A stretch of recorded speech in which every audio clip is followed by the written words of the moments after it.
Hey up everyone, what's going on and welcome back to the channel. I'm saying channel because I can't say welcome back to Football Manager 2020 or a specific club because it's a new challenge in a new game. Welcome to the beta save. It's Sheffield United. The Blades. But do they have the cutting edge? If I heard that sentence one more time in FIFA, I would have punched Clive Tilsley somehow.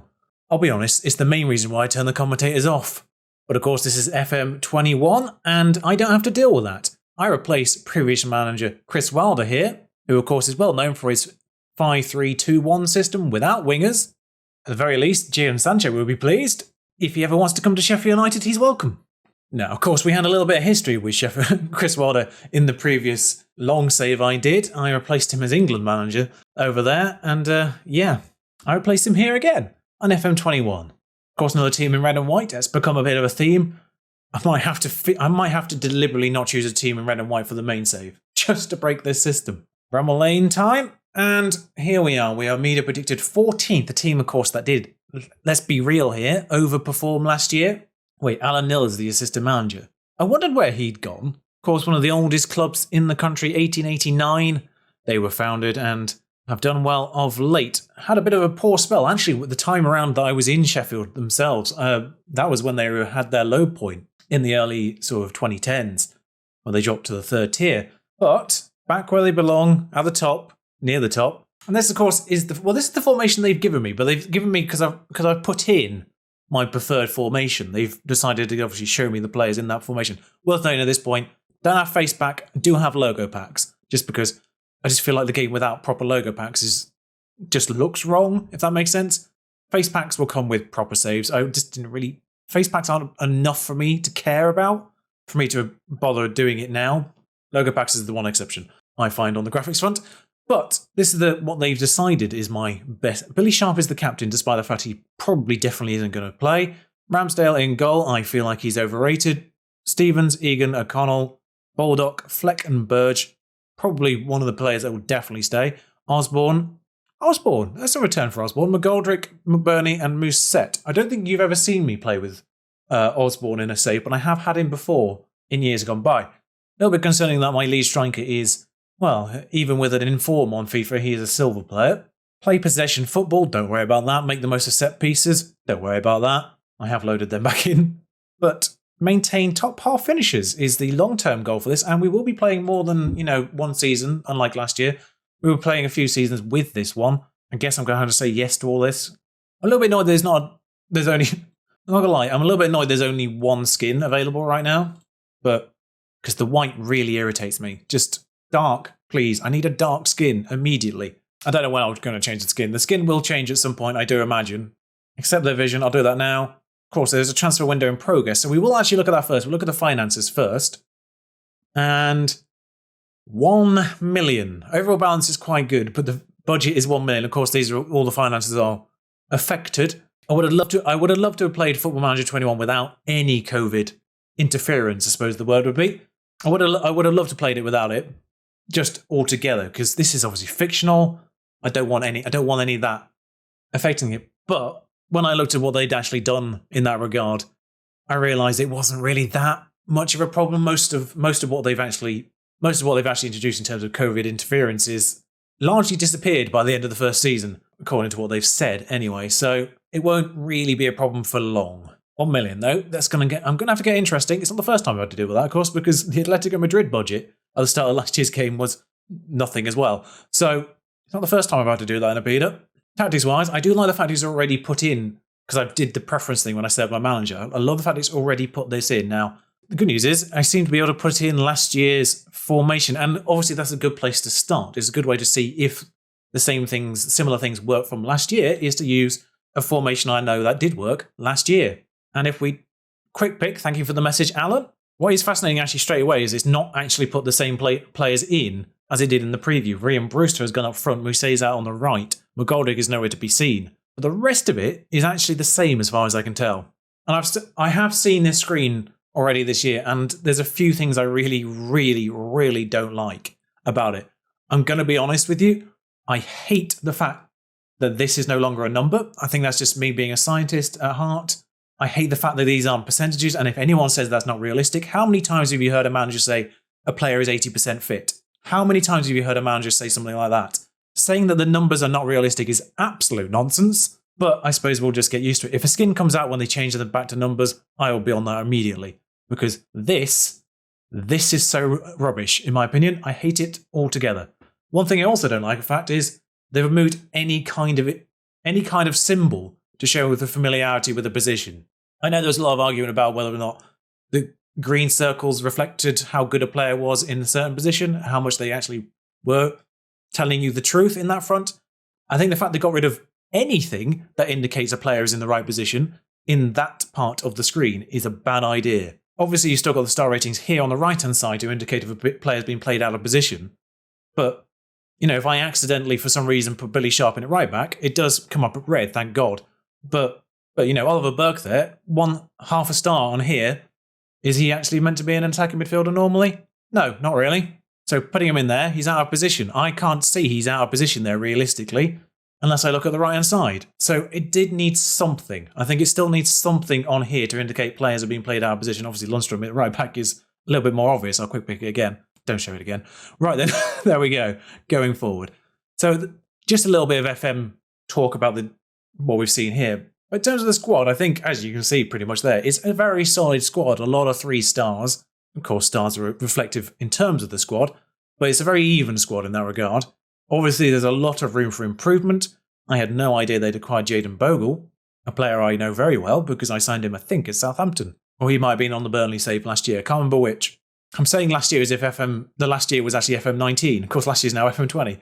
But yeah, I did have Burnley save in FM19. I think I had Bogle on that one. I can't remember where I signed on for Southampton now. So the fodder player seemed to be Jack Rodwell. Forgot he was there now as well. Phil Jagielka. I kind of knew he was there, but he's been forgotten in general, I think, at this point. Basham, Billy Sharp, Goldrick, Max Lowe, I think, actually played the most recent game. Lundstrom, Ampadu on loan is a very good shout and probably something that people would have been looking at if Sheffield hadn't done it anyway. Backup goalkeeper is who's the backup goalkeeper? Again, solid 3 stars. The fact that he's regarded the same star rating as Ramsdale is a bit 3.5 if you actually go on his main page. I think Ramsdale is overrated in real life. I don't know if he is really here. It's just very well-rounded in general, I think. Essentially, when it comes to Sheffield United, there's improvements to be had pretty much everywhere, except for, I'd argue, Sander Berge. Although, on this page, a few of these defensive lads are 3.5 stars, so John Egan we had at York briefly as well. I do remember that now, so there are a few familiar faces. Lundstrom 3.5, I suppose it's a good idea as well, just to look at squad depth, which hasn't changed in terms of what we're seeing here. Squad depth in the midfield is hilarious. Wow, 5 players, exactly the same rating. I'm looking at every single position and I'm just seeing how solid it is depth-wise, really. This just got so many players on exactly the same ratings in every position. 5 3-star strikers, 5 3, 2.5-star wingers, 5 3-star midfielders. One of them's out on loan, that's helpful. But with 1 million, we're definitely going to be exploiting the low market ourselves. I'm not fully certain where to start with this. With the players that we've got, I feel like Ramsdale is probably good enough in-game to stay there. The central defenders, the fact that Phil Jagielka is the 3rd on that list, no idea how good. Jack Rodwell is the 2-star ball-playing mid-defender. When did that happen? Keane Bryan is probably one I need to look at then. Is he a youngster of some kind? No. Well, sort of. He's 23, but he's not going to get much better. So the fact that Sheffield play 3 at the back normally, and they've only got arguably 3 good defenders, is a bit weird. So realistically, we need one in there. We need another player in there. And I suspect because they don't normally play with wingers, this is going to be a situation. So wingers are obviously a position that we're going to need to fill in. Oh yes, there's production value now on these videos. Didn't really want to draw attention to it, but there we go. As for attacking midfielders, it might be a little bit better than them. I mean, McGoldrick can play in there. He's 3 stars. Norwood in there, 2.5 stars. It's not terrible. Is he natural there? Not really, but he can... Oh, we've still got the circles on from the previous page. But left and right back, I think the left back's good enough, 2 of them. Right back, I mean, Basham's one of them. That's not really that helpful. Actually, no, Basham's fine. So yeah, I think right back and left back are okay. And striker-wise, we've definitely got enough strikers. Obviously, they could be improved, but when you've got limited money and funds in the first place, it's actually depth that you need first and foremost. the fact we have got 3 stars on either side already is enough, I'd argue, in general. Also interesting that I need to probably filter out here. Don't hide the starting 11, you idiots. That helps a little bit when you look at it in a bit more depth. But actually, realistically, hiding the first 11 does show me the lack of backup on that right-hand side in particular. Whereas Ben Osborne had one person who could really back him up on that side. So, yeah, realistically, right side and an extra defender are the main things that we're going to be focusing on. So if you have any suggestions, feel free to put them in below. I'll create new tactics for different setups. There'll be probably a more defensive one at some point. And actually, realistically, let's just quickly see, as it's hidden behind some circles again. Defensively, Sander Berge, John Fleck, Lundstrom, like obviously defensive midfielders, plenty of those, but they are quite often a similar person to who's already in defence or who's already in midfield. So maybe there might be room for a defensive midfielder in there as well. But pop him back up there, and that's probably about it. So I will see you soon for the first game of the season, which I haven't even looked at what that is. And this is something that I've just found out about recently as well. I think they've messed up here.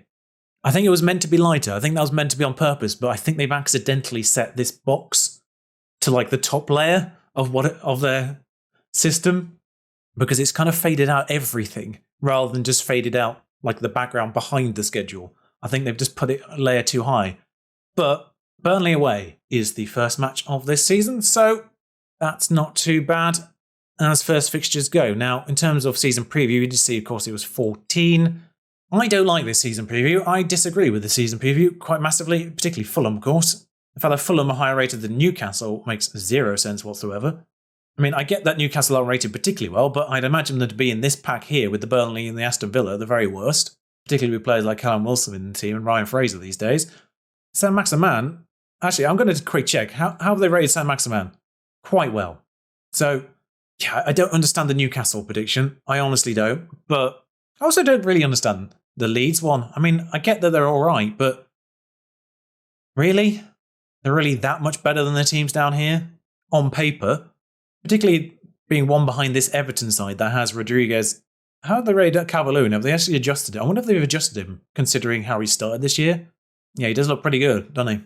Not that he's a player that I'm likely to get right now. Not really worth that, but not really worth looking at there. Who do they think are our best players, out of curiosity? That's always something I do like looking at. They think Sander Berge and John Fleck are our second. The fact there's no yellow on him is a bit, in case you're new to this channel, my system goes grey, dark blue, light blue, yellow. It's just aesthetically pleasing as far as I'm concerned. Yeah, the fact he's got no yellow on him and he's regarded as one of our best 2 players, I mean, incredibly well-rounded, basically 14s and 15s everywhere, a few 13s to back them up too. Well-rounded midfielder, seem to be very good at all options. Oh, I just realised it's just star ratings for everything. It's just star ratings for everything. There's no... Right, okay. This is annoying though. This annoys me. The first skin that gets rid of them, I'm on it. Anyway, thank you for joining me. I will bring you the first match against Burnley next time out. If you've got any suggestions of who you think I should acquire, let me know. Until then, ta-ra.